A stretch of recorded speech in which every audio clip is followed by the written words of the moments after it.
दोस्तों, आप सभी को राज बहादुर सिंह का नमस्कार। आज का हमारा टॉपिक है derivation of D square upon 162 और डी स्क्वायर अपॉन 533। इसका यूज़ कहाँ किया जाता है दोस्तों? इसका यूज़ हम लोग अपना जो टीएमटी बार होता है या प्लेन बार होता है उसका यूनिट वेट निकालने के लिए करते हैं। दोस्तों, डी स्क्वायर अपॉन 162 जो होता है ये हमारा 1 मीटर यूनिट वेट के लिए होता है, और डी स्क्वायर अपॉन 533 ये किसके लिए होता है? ये फिट में यूनिट वेट निकालने के लिए होता है। तो दोस्तों, एक चीज़ और है, इस फार्मूले से स्क्वायर बार का वेट नहीं निकलता। दोस्तों, इस फार्मूले से स्क्वायर बार का वेट नहीं निकलता है।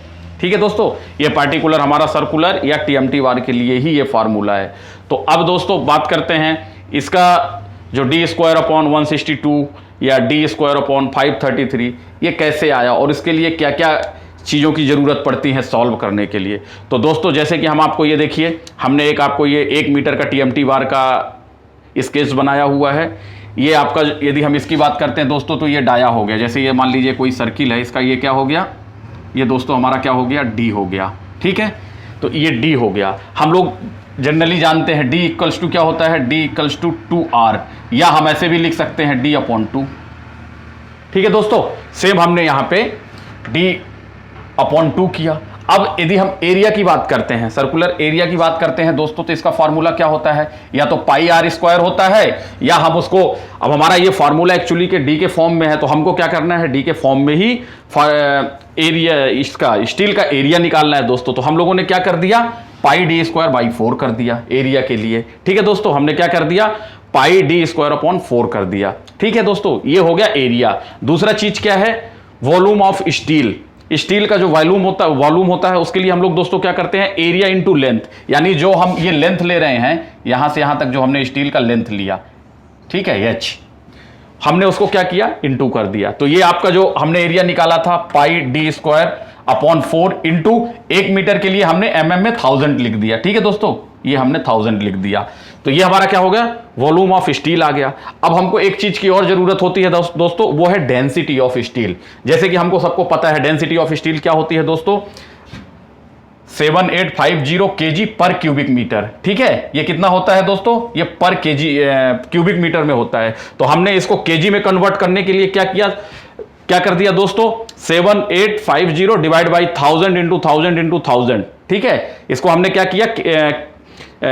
क्यूबिक मीटर को केजी में कन्वर्ट करने के लिए हमने इसको ये सॉल्व कर लिया। ठीक है, तो अब ये 3 एरिया मिल गया, वॉल्यूम मिल गया, डेंसिटी मिल गया। अब आते हैं हमारे इस फॉर्मूले पे दोस्तों। ठीक है, अब फॉर्मूला कैसे आता है? अब देखिए, वेट ऑफ बार पर मीटर, यानी हमें 1 मीटर या हमारा जो भी रिक्वायरमेंट है उसके यूनिट वेट के लिए हमारा फॉर्मूला क्या होता है? फॉर्मूला होता है दोस्तों volume of steel into density of steel. हमको दोनों चीजें मिल गई। अब देखिए, ये हमारा एरिया हो गया और हमने इंटू 1 मीटर के लिए लिया, तो ये हमने 1 मीटर के लिए 1000 कर दिया इंटू डेंसिटी ऑफ स्टील जो हमने यहां निकाला था। अब जैसे ही हमने इसमें क्या किया? पाई डी स्क्वायर अपॉन 4 इंटू, हमने यहां क्या करेंगे दोस्तों? सॉरी, यहां पे हम क्या करेंगे? इस 1000 से इस 1000 को कट कर दिए। ठीक है, तो हमारा ये यहां कहां क्या मिल गया? Pi D square by 4 into 7850 divide by 1000 into 1000। ठीक है, अब हमने इसको सॉल्व किया। यहां पे क्या किया? पाई की वैल्यू को हमने पुटअप कर दिया 3.14 इंटू डी स्क्वायर बाई 4 कर दिया, और इससे हमने इसको डिवाइड किया तो क्या मिला? 0.007850 मिला। ठीक है दोस्तों, अब इसको हमने क्या किया? सॉल्व करेंगे दोस्तों तो क्या मिलेगा? 0.785 इंटू डी स्क्वायर, क्या मिला? Into D square. ठीक है, इंटू 0.007850। ठीक है दोस्तों, अब ये इस चीज को जब हम सॉल्व करेंगे दोस्तों तो हमको क्या मिलेगा? ये मिलेगा आपको 0.00616225 इंटू डी स्क्वायर। ठीक है, क्योंकि हम डी स्क्वायर को ही फाइंड आउट कर रहे हैं दोस्तों। अब जैसे आपको पता ही है, किसी की वैल्यू में यदि हमने 1 का भाग देते हैं तो हमारी वैल्यू सेम होती है। ठीक है दोस्तों, तो हमने क्या किया? इसको करने के लिए 0.00616225 डिवाइड बाई 1 कर दिया, और हमने यहां क्या कर दिया? डी स्क्वायर अपॉन 1 कर दिया।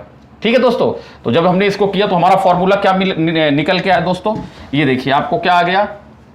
D square upon 1 divided by 0.00616225। ठीक है दोस्तों, जब आप इसको सॉल्व करेंगे, इस चीज को जब आप सॉल्व करेंगे तो क्या आ जाएगा दोस्तों, डी स्क्वायर अपॉन 162.278। ठीक है दोस्तों, इसको हमने क्या किया, राउंड फिगर में लेने के लिए हम लोगों ने क्या कर दिया, डी स्क्वायर अपॉन 162 दोस्तों। ठीक है, ये हो गया हमारा डी स्क्वायर। इसको हम लोगों ने इस प्रकार से निकाल लिया, डी स्क्वायर अपॉन 162। ये क्या होता है, ये हमारे 1 मीटर यूनिट वेट के लिए होता है दोस्तों। इसमें जैसे सपोज दैट मान लीजिए कि हमारा ये जो फॉर्मूला निकल के आया, क्या निकल के आया, डी स्क्वायर अपॉन 162। अब इसको यदि सपोज दैट मान लीजिए हमने एक 12 mm का सरिया ले लिया, 12 mm का सरिया ले लिया, इसको कैसे निकालेंगे दोस्तों, ये हो जाएगा 12 इंटू 12। डी स्क्वायर क्या है, डी हमारा क्या है, डाया हाफ स्टील हो गया। ठीक है, तो 12 इंटू 12 डिवाइड बाई 162 इंटू हम अभी सपोज दैट 1 मीटर के लिए ही ले रहे हैं। ठीक है, तो हमारा क्या हो जाएगा, इसको दोस्तों सॉल्व करेंगे तो क्या पाएगा, 0.888। ये क्या आ गया, केजी में आ गया। ठीक है दोस्तों, ये आप देख सकते हैं, ये इस प्रकार से हम इस फॉर्मूले में वैल्यू को 1 मीटर का जो या हमारा जो भी रिक्वायरमेंट है, यहां लेंथ हमारी जो भी हो सकती है requirement, 10 metre, 12 metre, 11 metre, 8 metre, जो भी हमारी रिक्वायरमेंट है उसको सॉल्व करेंगे और उसके बाद हमारा क्या हो जाएगा, यूनिट वेट मिल जाएगा। तो ये तो दोस्तों हमारा हो गया डी स्क्वायर अपॉन 162। अब डी स्क्वायर अपॉन 533 क्या है, ये क्या है, इसको कैसे करते हैं दोस्तों, आप लोगों को तो सबको पता ही है। ये क्या है दोस्तों, यदि हम 1 मीटर की बात करते हैं, 1 मीटर में हमारे कितने फीट होते हैं, 3.28।